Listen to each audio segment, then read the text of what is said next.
The airport terminal sparkles like a promise, all gleaming glass and polished steel. Logan squeezes my hand as we wait in the security line, our matching carry-ons lined up like good soldiers. After 3 years of marriage, we're finally getting our honeymoon, even if it's technically a work trip to Singapore. My phone buzzes. Unknown number. Hello? Avery. Thank God you picked up. Brooke's voice slices through my contentment like a rusted blade. My sister-in-law, master of terrible timing. We're about to board Brooke. What do you need? Just a tiny favor. Derek and I are planning this amazing garden party next weekend. Your backyard would be perfect, you know, with the new landscaping Henry did. The security line inches forward. Logan raises an eyebrow at my expression. We'll be in Singapore for 2 weeks. The answer is no. But the lighting is exactly what we need. And Henry's rose garden would make the perfect backdrop. I said no. My voice comes out sharper than intended. Several travelers glance our way. Come on, Avery. Family helps family. Remember when I let you borrow my wedding centerpieces? I bite back a laugh. Those hideous neon monstrosities she'd insisted I use? That was different. This is our home, and we won't be there. I still have the spare key from when I house sat last summer. My stomach drops. You were supposed to return that. Details. Look, it'll be fine. Small gathering, maybe 30 people max. You won't even know we were there. Logan mouths, what's wrong? I shake my head, stepping forward as the line moves again. Brooke, I need to go. Do not use our house while we're gone. I mean it. You're being ridiculous. What's the point of having this gorgeous space if nobody gets to enjoy it? Derek's already sent out some invites. I hang up. The phone immediately buzzes again. I silence it. Everything okay? Logan asks, his face creased with concern. Your sister. The words come out like stones. She's planning to throw a party at our house while we're gone. His jaw tightens. I'll talk to her. But I know it won't matter. Brooke operates on her own frequency, deaf to words like no and boundaries. As we finally reach the security checkpoint, I'm already calculating the damage she'll do this time. The last party she threw, at our mother's house, ended with broken antiques and wine-stained walls. I should call Henry, warn him about his beloved rose garden. But something darker whispers in my mind, let her do it. Let her cross this line. Because this time, when she does, I'll finally have reason enough to cut her out of our lives for good. The thought should make me sad. Instead, it feels like freedom. 14 hours into our flight, Logan's phone chimes with a text. His sharp intake of breath jerks me from my half-sleep. Mother just sent me photos from their barbecue. He tilts the screen. They're at our house. The images blur before my eyes, dozens of people sprawled across our backyard, drinks in hand. A massive inflatable pool sits where Henry's prized hydrangeas should be. My stomach churns at the sight of Derek manning a grill dangerously close to the rose arbor. I thought you talked to her. My words come out like ice. I did. Brooke told Mom we'd given permission. Logan runs a hand through his hair. Said we changed our minds last minute. Of course she did.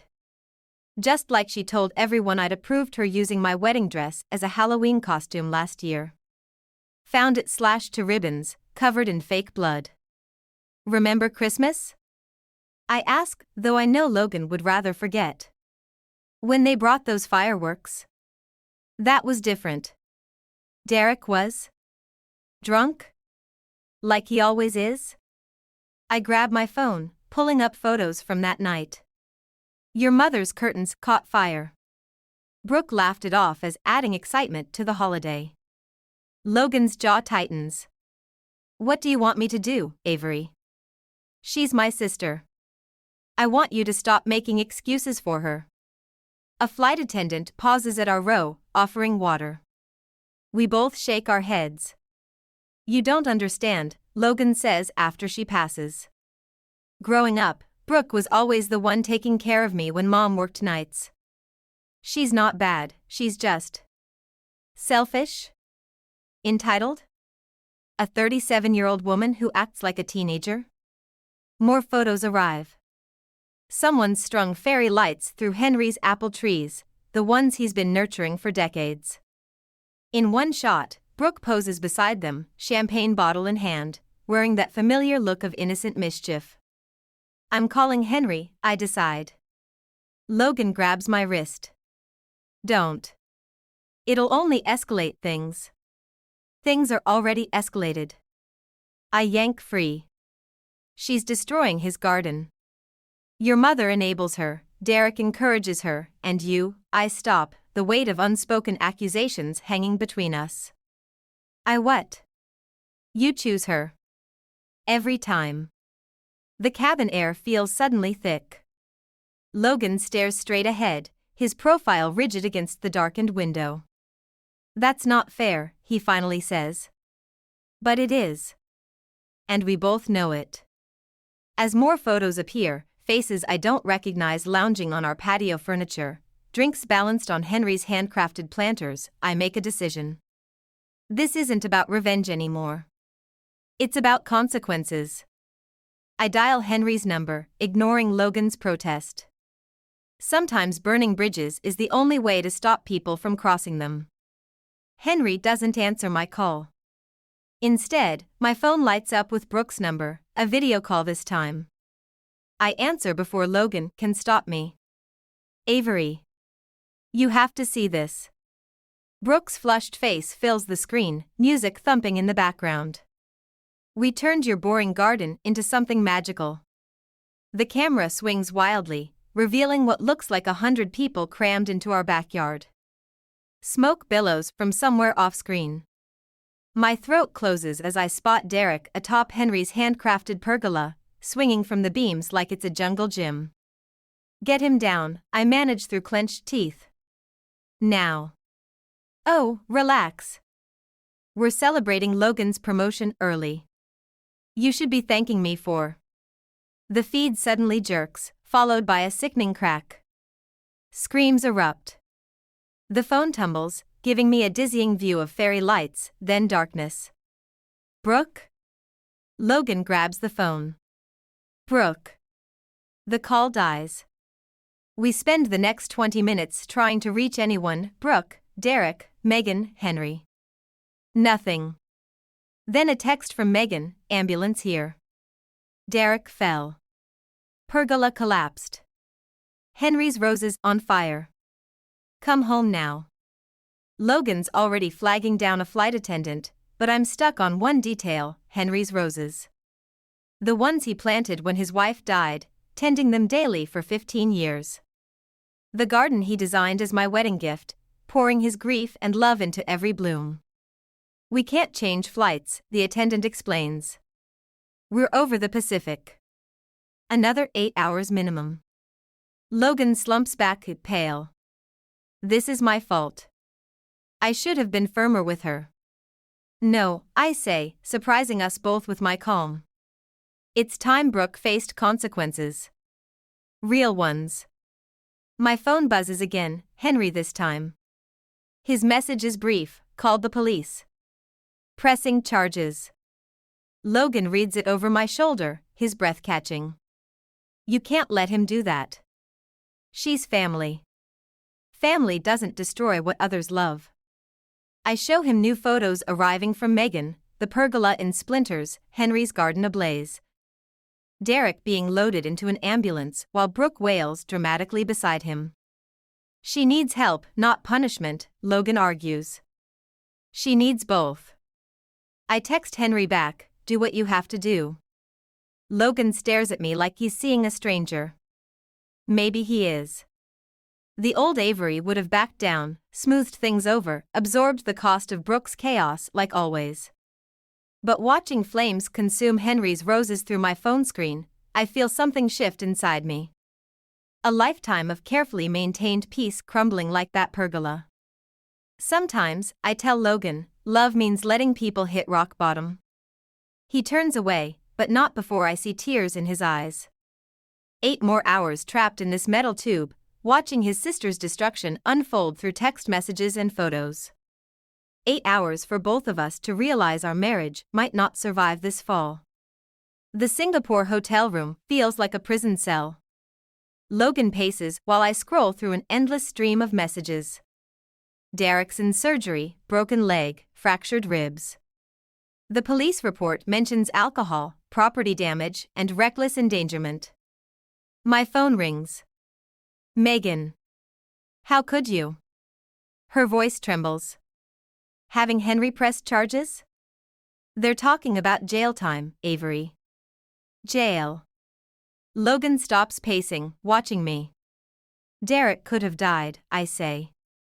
The fire department said. Brooke's devastated. She keeps saying she just wanted to make Logan proud, to show everyone she could host something special like you always do.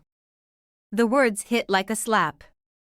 I think of all my carefully planned dinner parties, the garden soirees that always earned praise while Brooke's attempts ended in chaos.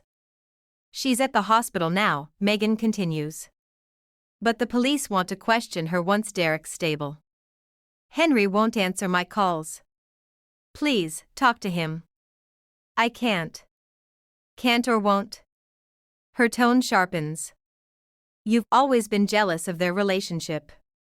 The way Logan lights up around his sister, how she makes him laugh like you never can. Logan grabs the phone. Mother, stop. But the words burrow deep. Because sometimes, watching Logan and Brooke together, I do feel like an outsider. Their private jokes, shared memories, the way they finish each other's sentences. My laptop chimes, an email from Henry. Photos of the damage. The pergola's destruction revealed charred rose bushes underneath. Decades of careful cultivation reduced to ash. His message is brief. Insurance adjuster estimates $47,000. Police want to know if I'm pressing charges. Your call. Logan rids over my shoulder. Jesus. He sits heavily on the bed. We could pay for it. I've got savings. That's not the point. Then what is? Revenge? Making my sister suffer? Making her face consequences. Finally. His laugh is bitter. Right. Because you're so perfect. Never made a mistake, never needed forgiveness. I've never burned down someone's legacy for a party. No, you're just burning down my family instead. The silence stretches between us like a chasm. Outside our window, Singapore's skyline glitters, mocking the darkness we're drowning in. My phone buzzes again, a text from Brooke. I know you hate me. But please. I can't go to jail. Logan needs me. He's always needed me. I stare at the message, remembering Megan's words about jealousy, about how I'll never make Logan laugh like Brooke does. Then I look at Henry's photos again, the blackened ruins of his heart's work. I'm going to reply to Henry, I tell Logan. He doesn't ask what I'll say. Maybe he already knows we're past the point of saving everything. The training seminar drones on while I scroll through my messages. Henry's sent another photo, workers clearing the garden debris, pricing out replacements. Below it, his words, still waiting for your decision. Logan hasn't spoken to me since last night. He sits 3 rows ahead, laughing with our colleagues like nothing's wrong. Like his sister isn't facing criminal charges. Like our marriage isn't crumbling. My phone vibrates, an unknown number. Mrs. Chen? A formal voice. This is Detective Sarah Martinez. We need to discuss the incident at your property. I slip out of the conference room, heart pounding. Yes? We've reviewed the security footage. The fire wasn't an accident. The world tilts. What? Someone deliberately set the roses on fire. We have clear footage of Derek Winters pouring accelerant while your sister-in-law filmed it on her phone. They were laughing. The hallway suddenly feels too small. Through the conference room windows, I see Logan watching me, concern etched on his face. There's more, Martinez continues. We found similar videos on Mrs. Winters' social media. Something called Chaos Chronicles, dozens of videos showing property destruction at various locations. Your house wasn't random. It was content for their channel. Content. They burned Henry's roses for content. The district attorney wants to know if you'll testify. Given the pattern of behavior? I need to call you back. I hang up, hands shaking. Logan follows me into the hallway. What's wrong? I show him the detective's text summary. Watch the color drain from his face as he reads about the accelerant, the videos, the deliberate destruction. She wouldn't, he whispers. There must be some mistake. My laptop chimes. Brooks posted a new video, footage from the party. The camera zooms in on Derek splashing liquid on the roses, her giggling voice in the background. Logan always said these stupid flowers were more important than family. Let's see how important they are now. Logan watches over my shoulder, silent. Still want to defend her? My voice sounds strange, distant. Still think this is about jealousy? He reaches for me, but I step back. Avery, please. You know what's funny? I actually considered dropping the charges. Because of you. Because I thought maybe Megan was right, that I was being vindictive. We can fix this. No. I pull up Henry's number. We can't fix people who don't think they're broken. As I dial, Logan grabs my wrist. Whatever you're about to do. Choose, Logan. Right now. Her or me. His grip loosens, and in that moment of hesitation, I have my answer. I press call, watching my husband's face as I tell Henry to proceed with charges. Sometimes burning bridges means burning everything you love along with them. Our return flight lands in silence. Logan hasn't spoken since I made the call, just stared out the window like he's searching for escape routes in the clouds. The police are waiting at baggage claim, Detective Martinez and 2 uniformed officers. Mrs. Chen. Martinez steps forward. We need you to identify some evidence. They lead us to a small room where a laptop plays security footage. The timestamp shows 3 a.m., 3 nights ago. Derek staggers into frame, carrying gas cans. Brooke follows, phone raised high, narrating. Time to make boring perfect Avery's garden Instagram-worthy. Her voice crackles through speakers. Show them what real entertainment looks like.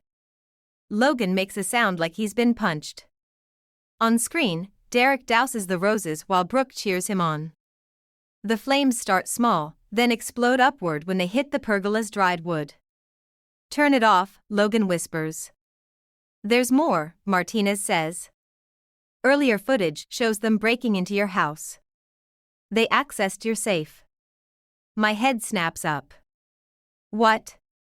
She slides over photos, our bedroom ransacked, the safe open. Inside had been our passports, emergency cash, and my grandmother's jewelry. Henry's wife's pieces, promised to me on my wedding day. We recovered most items from local pawn shops, Martinez continues. But some pieces are still missing. Logan stands abruptly, knocking his chair back. This isn't right. Brooke wouldn't. She did. I pull up the Chaos Chronicles channel on my phone.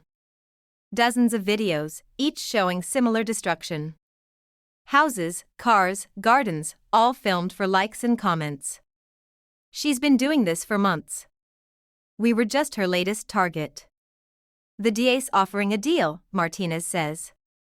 If Mrs. Winters testifies against her husband, admits he was the primary instigator. No. I stand too. Show them everything. The videos, the theft, the fire. All of it. Avery, please. Logan grabs my arm. She's still my sister. And I'm still your wife. I pull free. Or am I? His silence answers everything. Outside, Henry waits by his truck. He looks older, shoulders bent under the weight of loss. When he sees me, he opens his arms. I break there, in my grandfather's embrace, while Logan walks away toward the police station where his sister waits. Behind us, Martinez discusses charges: arson, grand theft, criminal conspiracy. Words that can't capture the real damage: trust burned to ash, love scattered like cinders. Family ties severed as cleanly as garden shears through rose stems. You did right, Henry murmurs. Sometimes the hardest part of loving someone is letting them face what they've done. But watching Logan's retreating back, I wonder if doing right means losing everything I've fought to protect. If justice and revenge taste the same when they both leave you alone. The holding cell smells like despair and cheap perfume. Brooke sits behind the metal table, orange jumpsuit washing out her normally perfect complexion. When I enter, her eyes light up with that familiar manipulative sparkle. Finally. Did Logan send you? These people won't listen. I saw the videos. My voice sounds foreign, even to me. All of them. The parties, the destruction, the thefts. Her smile falters. It was just for fun. Content, you know? People love watching. You sold my grandmother's jewelry.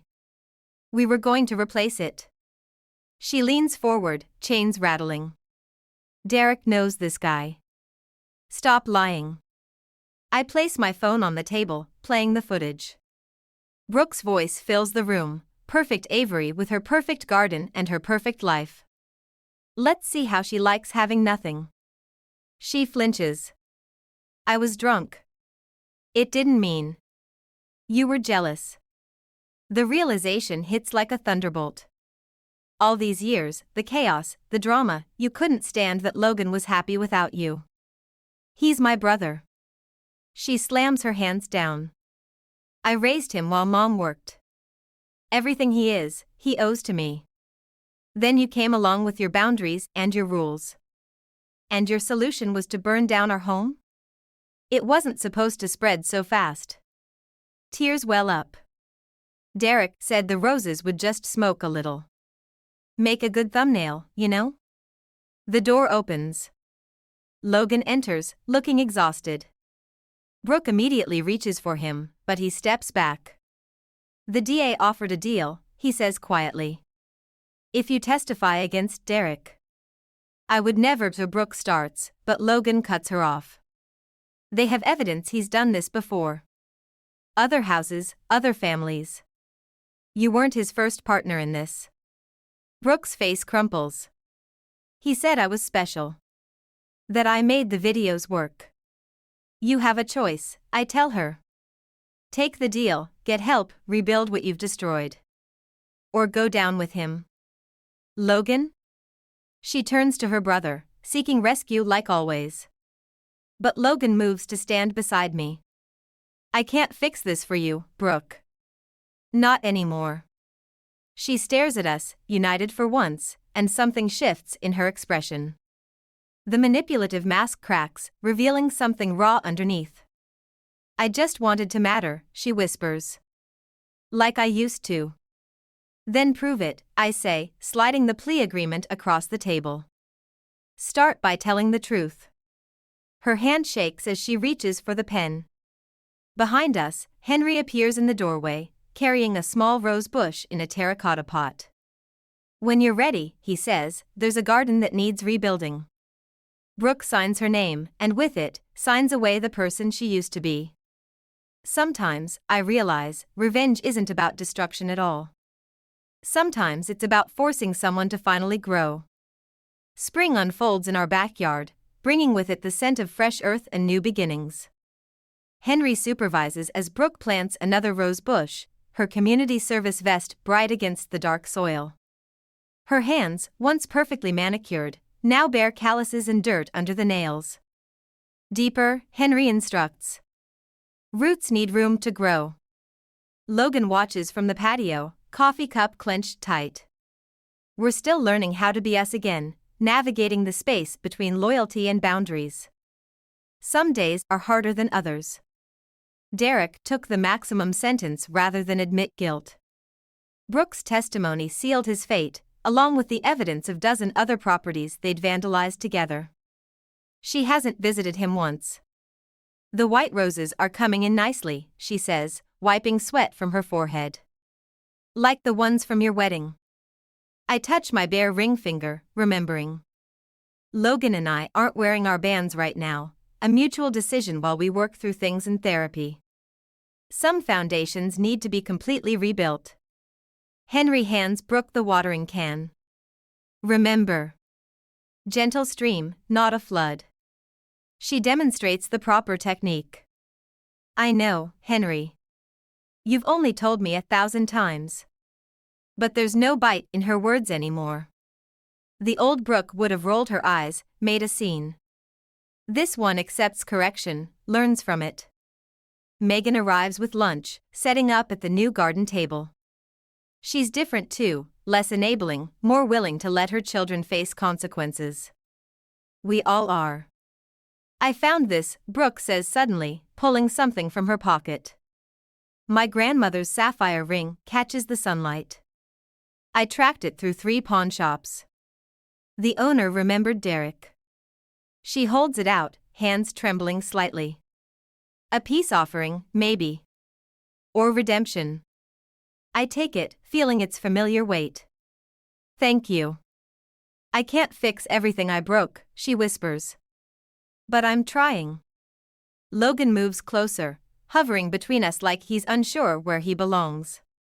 But when I reach for his hand, he takes it. Progress, like gardens, comes in small moments. Henry surveys his restored kingdom, new roses mingling with surviving ones, fresh arbors rising where the old ones burned. Different, but not lesser. Changed, but not destroyed. Time for lunch, Megan calls. We gather around the table, this patchwork family of survivors. There's still tension, still unspoken hurts. But as Brooke passes the sandwiches, her sleeve rides up, revealing fresh scratches from the rose thorns. Battle scars of a different kind now. Sometimes revenge doesn't taste like ashes. Sometimes it tastes like hope, served with potato salad and the promise of flowers yet to bloom.